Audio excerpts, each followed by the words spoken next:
Alex Ayala, patuloy ang pag-angat. Bagong milyonarya at bagong pag-asa ng Philippine tennis?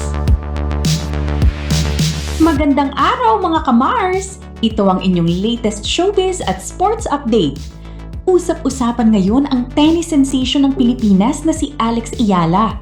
Hindi lang dahil sa kanyang mga panalo sa international tournaments, kundi dahil isa na rin siya ngayon sa mga pinakamalalaking sports stars ng bansa. Magkano na nga ba ang kanyang kinikita? Ano ang susunod na tournament niya? At bakit sinasabi ng marami na siya na ang susunod na global sports icon ng Pilipinas? Alamin natin! Ang pag-usbong ni Alex Ayala. Sa murang edad, ipinakita na ni Alex Ayala ang kanyang pambihirang talento sa tennis. Nagsanay siya sa isa sa pinakamahusay na tennis academies sa mundo, ang Rafa Nadal Academy sa Spain. Dahil sa kanyang dedikasyon, sunod-sunod ang kanyang naging tagumpay sa junior competitions hanggang sa makapasok siya sa professional circuit.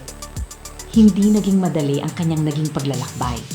Maraming taon ng matinding ensayo, sakripisyo at paglayo sa pamilya ang kanyang pinagdaanan. Ngunit ngayon, unti-unti nang nagbubunga ang lahat ng kanyang pagsisikap. Mga naging tagumpay. Sa mga nakaraang torneo, ilang malalaking pangalan sa tennis ang kanyang nakaharap. Marami rin siyang nakuhang ranking points na naging dahilan upang tuloy-tuloy ang kanyang pag-angat sa WTA rankings. Dahil dito, mas marami na rin siyang pagkakataong makalaro sa mas malalaking tournaments. Hindi lamang ito magandang balita para kay Alex.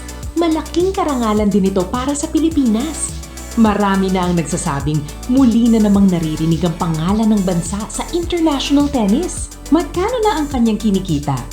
Bukod sa prize money, lumalaki rin ang value ni Alex Ayala pagdating sa endorsements. Habang tumataas ang kanyang ranking, tumataas din ang kanyang market value. May mga sponsorships at endorsements na maaring magbigay sa kanya ng malaking kita bukod pa sa kanyang tournament winnings. At habang mas lumalalim ang kanyang pagtakbo sa malalaking competitions, mas lalaki pa ang kanyang mapapanalunang premyo. Hindi nakatakatakang isa na siya ngayon sa pinakaaabangang atleta ng Pilipinas. Kapansin-pansin din ang walang sawang suporta ng mga Pilipino. Sa social media, milyon-milyon ang nanonood sa kanyang mga laban.